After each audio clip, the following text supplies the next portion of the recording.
Kasi yung tinanggal natin to, ang hugot niya is ano lang, nasa 40. So maluwag.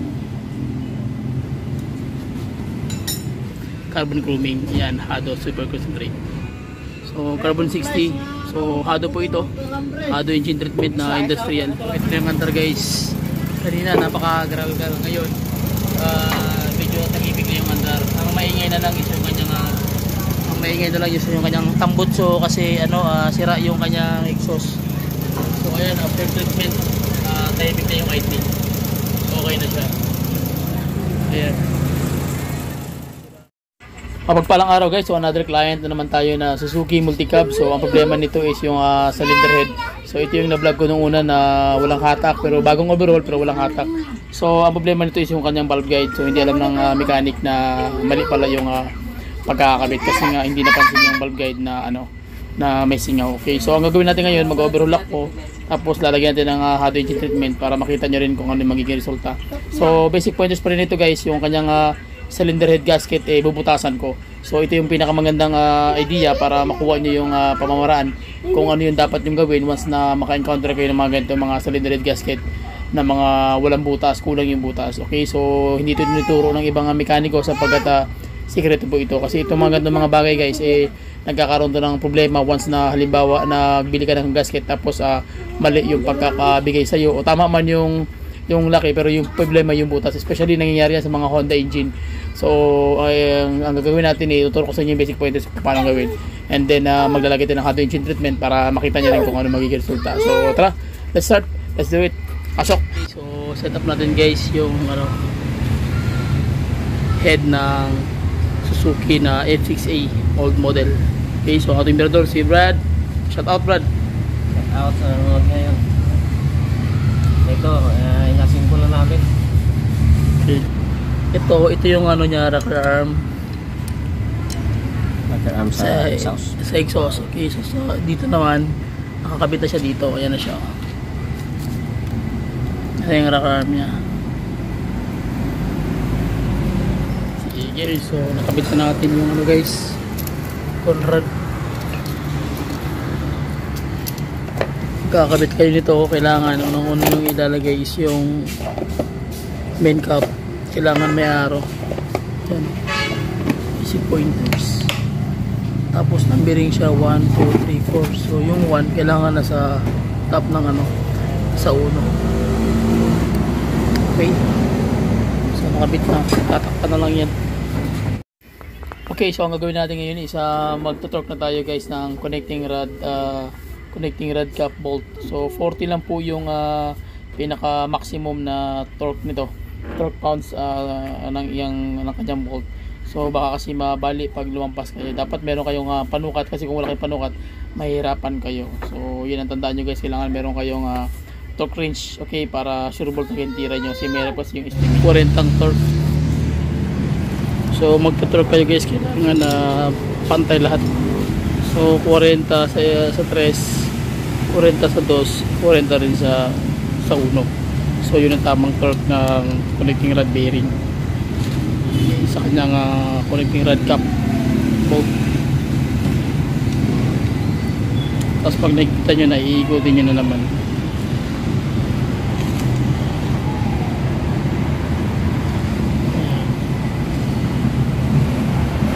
Okay, 40. Kasi yung tinanggal natin to, ang hugot niya is ano lang, nasa 40. So maluwag.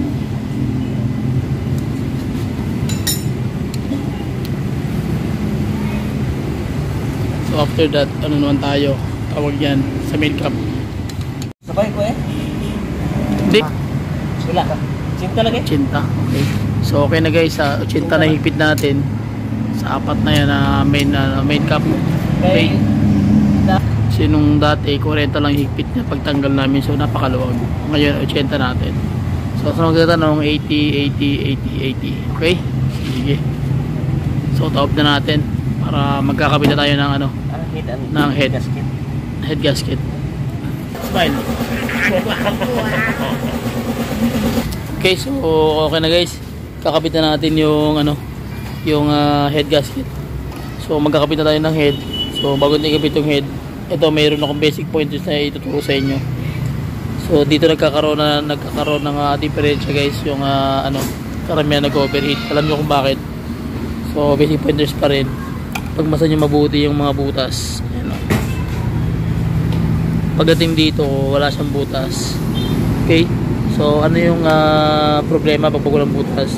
So nagkakaroon siya ng overheating kasi nga walang butas. May ibang mga head gasket na ang butas tatlo lang dito, pero dito 1, 2, 3 walang butas sa tubig. Ayan o, dito ayan o, dapat may mga butas yan para hindi ka mag overheat. So ito walang butas, so gagawin natin, lalagyan natin ang bubutasan natin sa tsa. So marami mga mekaniko na hindi gumagawa nito, pero pag hindi mo alam yung ganitong technique, mas mahihirapan ka kasi nga hindi mo alam kung ano yung nagiging main cause ng overheating. Okay, so yun ang ituturo ko sa inyo ngayon. So bubutasan namin para mamaya makita nyo na kompleto na siya ng butas. Ayan o, ito ganun din o, wala rin butas rito, hindi nilagyan ng butas, pero okay lang yan kasi meron naman butas dito tsaka dito. Okay lang yan. Ito naman dito. Okay, sige, butasan na natin. Ako na, no?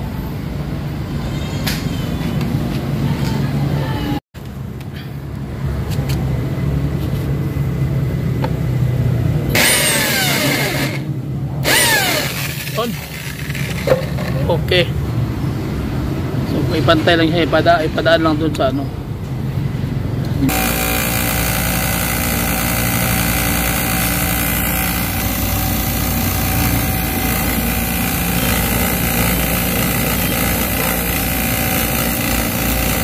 Okay. So, ayan na guys. Malinis na. Pantay. Okay na to. Sige. So, yun ang mga technique kung paano gawin. So, ayun na. Pantay na siya. Diba? So, ito yung basic pointers guys para hindi kayo mag-overheat.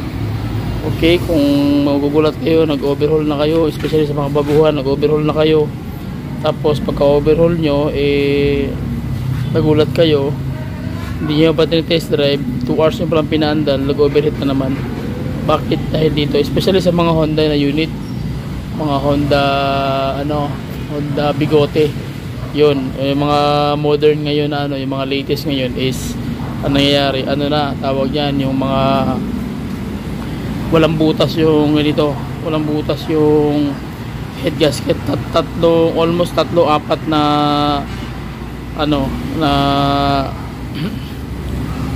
sa cooling system niya wala mga butas. So yun ang nagbibigay ng problema sa unit. Ang may butas, instead na dapat kada kanto guys may butas, ang sa Honda 4 ang walang butas, ang may butas yung dito lang. So mag-overheat ka talaga kasi mag-i-stack up yung tubig dito, mag-stagnant so iinit siya, kukulo talaga siya. Okay, so anong gagawin nyo? Ganito gawin nyo, butasan nyo yan para wala kayo tindihing problema, para lahat ng tubig talagang may daloy, maganda yung flow ng cooling system. Okay, so yun ang mga basic pointers para hindi kayo mahirapan. Okay, so maglalagay na tayo ng gasket cement. Yan, pupunuin nyo ng gasket cement yan, and then yung head gasket din, lalagyan din siya ng gasket cement. Tapos yung surface ng head natin, lalagyan din yan siya guys. Okay, so ayun o, yan natin guys yung sa side head gasket. So bago mo ilagay, lalagyan mo muna ng gasket cement para mapata talaga siya, para dumikit talaga siya. So shout out sa ating electronics chip technician. Okay, so sige, pasar yun yun. So magkabit kayo dito guys, yung dowel nandun sa kabila, nandyan. Pero huwag mo tanggalin brad, dyan na lang, kay salpak naman lang yan. So ayan yung kailangan set up talaga siya. So yun ang binutasan natin yan. Sige, tapos lagyan na naman.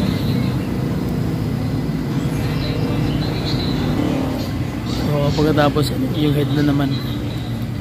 Okay na, so ikakabit na natin yung head. O yung dowel, yan o, kailangan sa pull, antay. Okay, so yun. Yun ang magiging guide niya para hindi siya gumalaw. Sali akong bolt. Tapos yan ang mga basic pointers guys. So pagkatapos niyan, magkakabit na ng cylinder head bolt. Sa unit ng ano? Unit niya? Oh, purchase man to. Kaya ako si Prepet, grabe rin. Master yung okay, eh. Gwapo. Okay lang? Awer! Sunod nito guys, yun na naman ang atong overhaulingon. Tapos itong Ranger na to. Kaway! Okay, so kakabit na natin yung head. 55 lang. So maglalagay kayo ng head bolt. Kailangan kamayan nyo muna. Pag hindi na makamay, sa kanya na hihigpitan ng ilan ang ano to? Gis no? Gis yung ano, Allen wrench socket ang natin, number. So yun o. 10 mm. Okay, so may nagtatanong sa atin. Ano? Ay, pila na. Muna, 20 muna. 20. 25. So, higpit kayo una, 20 or 25. Sunod, 35. Sunod, 40 hanggang pinaka-last torque niya. So, medyo pagod tayo guys dahil medyo puyat.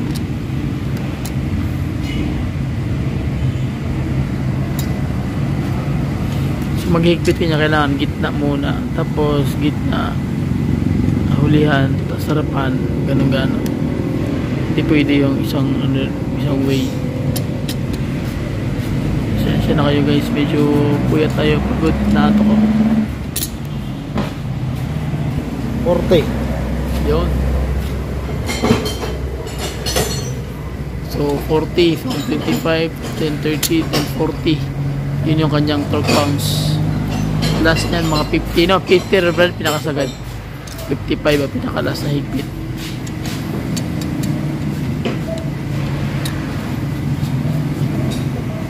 Yun.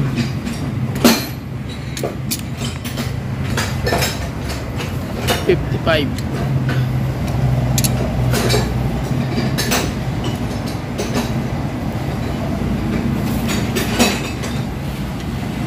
So okay na kursa. So ilan na ang 55 na? 45 sa.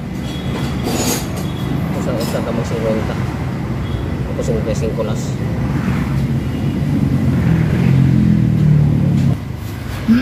So nag-higpit is 55. Last higpit na yan guys. Torque. So pag nakabit na, tapos na ikakabit na naman natin yung kanyang valve train ng overhead pala yan. Single cam shop lang pala to. Kasi KCCA pala ito. Sorry. So ayan, kita nyo naman, gitna muna, tapos gilid ulit para pantay yung ipit ng head sa head gasket. Okay, iwas leaking. Okay, so tapos na natin higpitan guys. Sa 80 yung kanyang torque ng bawat head bolt. So ang gagawin naman natin is ikakabit naman namin yung kanyang buong mechanism ng kanyang overhead camshaft. Okay, so yung pati yung kanyang rocker arms at top assembly. Okay, mahalaga ba guys, makita nyo yung basic pointers. Hindi mabidyohan isa-isa o yung punto by punto. Mahalaga makuha nyo yung pinaka pointers na mahalaga dyan, yung kanyang individual na pag. Okay, so basic pointers pa rin guys. Ayan na, nakabit na natin. So hindi man natin na i-bidyohan yung step by step ng pagkakabit ng overhead camshaft tsaka yung kanyang rocker arm valve train mechanism. So ang mahalaga makita nyo lang yung basic pointers. So ito yung kanyang rocker arm, sa mga tawag niya na sa old school kasi ito yung sistema, kaya pwede mo siyang ma-tune up. Pero yung mga bago ngayon hindi mo na pwedeng i-tune up kasi nga wala na siyang rocker arm. So direct na agad doon sa kanyang sa cam loop and then yung sa kanyang barbula, kaya hindi na siya pwedeng i-tune up. Ma-tune up mo siya kung tatanggalin mo yung head tapos i-undergo mo ng valve resetting. So malaking gastusan na yun, saka tawag niyan medyo masakit na sa bulsa. Okay, so yan yung pagkaka-setup niyan. And then yung timing naman dito sa ilalim naman ito naman yung yan. Ito. So yung ano niya, yung dot niya kailangan nakatapat dito. Ayan. So yung kanyang yung kanyang cover. Okay. So meron ng marking yan nakalagay. So itatapat mo lang itong dot dito. Kahit yun dito yung pinakamarka niya. Ayan dito. Tapos yung kanyang camshaft naman, crankshaft, nakatapat naman yung dot dito. Ayan o. Ayan o, kita nyo to. Ayan guys. Ayan o, kita nyo to. Ito. Ayan na, sukin ko to. Ayan. So arrow yan siya. Tapos nakatapat naman siya dito. So ito tsaka ito nakatapat. So kailangan hindi siya malihis o lumampas o sumobra.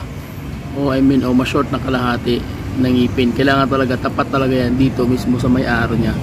Kasi pag hindi siya nakatapat sa arrow, ayan. Ayan o, kita nyo. Ayan. Saka ito. Dito. Ayan. Ito. Ayan. Yan yung arrow. So kailangan tapat din sila.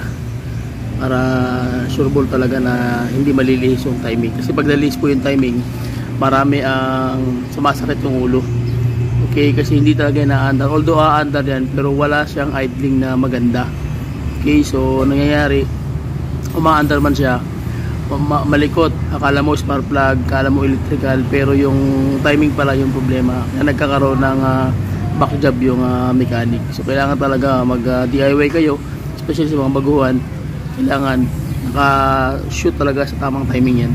Okay, timing dito para wala kaintindihin. So ang tanong naman, kung dito naman, may nagtanong sa akin kung ay driving mo ba rito yung motor pump tsaka itong tensioner. Hindi na. So maglalagay kayo nito, una nyo ikakabit itong camshaft. So kailangan nakapasok na lahat ng ngipin dito. Okay, pagkatapos ilalagay mo naman yung sa camshaft. Dito naman kailangan tisado na siya, inat na siya. Okay, so kailangan makapasok naman lahat ng ngipin dito. Ganon. Bago mo dito, kahit wala na yung timing, pag pinasok mo naman yung ngipin dito, si tensioner na ang mag-iinat o hihilain niya lahat yan, lahat ng yung belt, para magkaroon talaga siya ng tisadong yung sistema. Okay, so siya na ang titisa niyan. Yan, pag tinisa niya na yan, kailangan nakainat na talaga yan. Hindi na siya pwede, wala na siyang play. Tapos pag nainat na siya, kailangan sakto talaga na yung timing sa pull doon tsaka dito. So kung gano'n mangyari, okay na siya. Okay? Sunod na step natin gagawin is mag-undergo naman tayo ng tatawag na tune up. So papakita ko sa inyo yung saktong valve clearance ng bawat ng valve intake tsaka exhaust. Okay? So tara, pag-usapan naman natin guys. Let's go. Okay, so ang tamang clearance ng valve clearance nito guys sa kanyang exhaust tsaka intake. Ang intake is 4. Okay, so ang kanyang valve clearance, so lahat po yun ng intake side is 4 mm, and then yung kanyang side naman ng kanyang exhaust is 6 mm. So lagi nyo pong tandaan, ito pong tinitira natin ngayon is bandang ito sa exhaust na part na valve. Okay, so yun yung mga basic pointers guys na dapat yung tandaan. Then may tanong sa akin yung ilan yung valve clearance. So ito po yung sukat niya, 4 mm ang kanyang 4,000 of an inch ang kanyang 6,000 of an inch naman ang kanyang exhaust na valve clearance. So at least alam niyo yung kayo nito, mag-tune up ito, kailangan sakto talaga, kasi pag hindi nyo alam yung tamang sukat ng tune up, hindi nyo makukuha yung tamang idling, yung tamang napakagandang minor, sapagkat either tukod na siya o late. So kailangan talaga guys, sureball talaga hindi na net para hindi talaga kayo maproblema once na pinandar nyo na yan.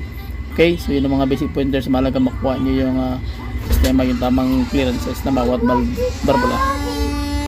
valve clearance. So yun talaga yung mga dapat na tandaan nyo guys, kasi mahirap po talaga once na nakabit mo na yan and then may problema sa idling, so automatic ang barbula o valve clearance ang mismo number 1 na pwede mong galawin dyan. Okay, so sige, so lalagyan tayo ng takap guys, and then ikakapitan natin to, tandaan para mabuo natin, paandalin natin, tapos maglalagay tayo ng hot engine treatment. Okay, so tara. Mga birador, Brad, Ang atong head coach oh. Ang atong mirador, si Mechanic, Brad Pink, Brad Payam. Ha?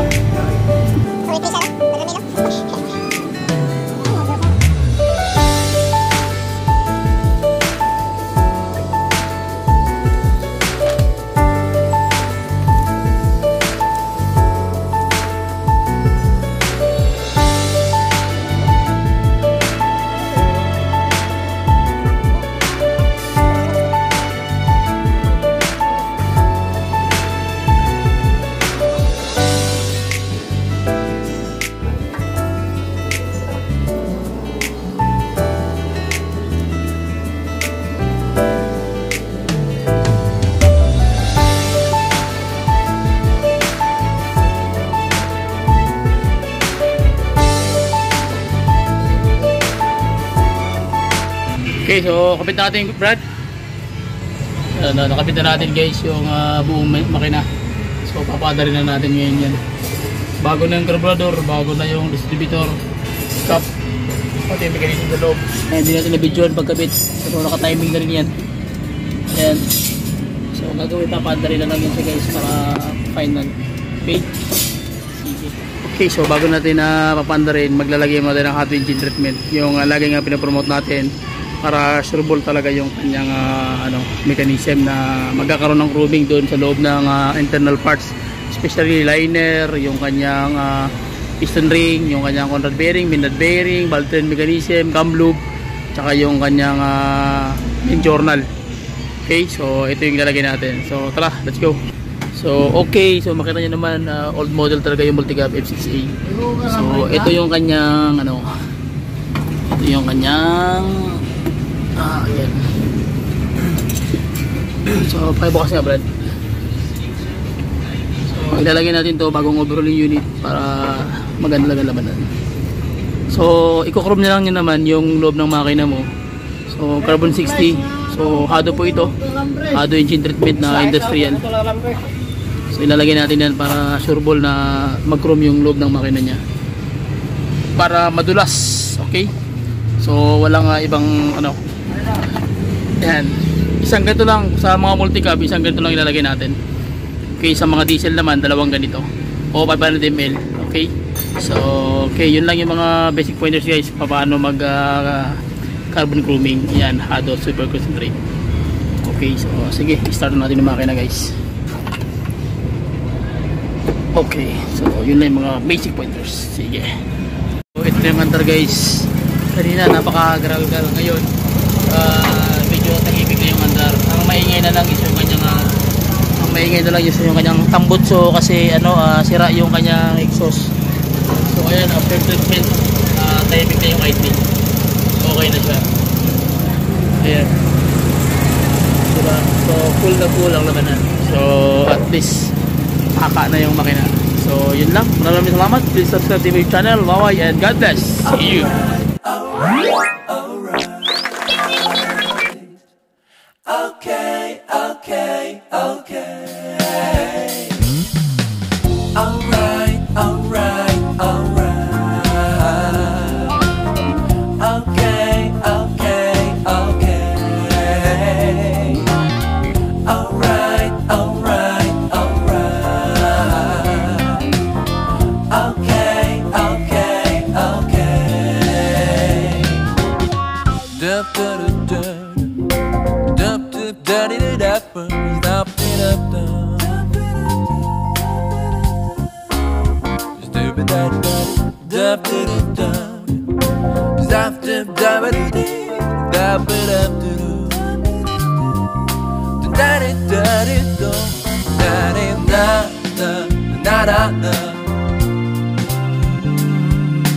Na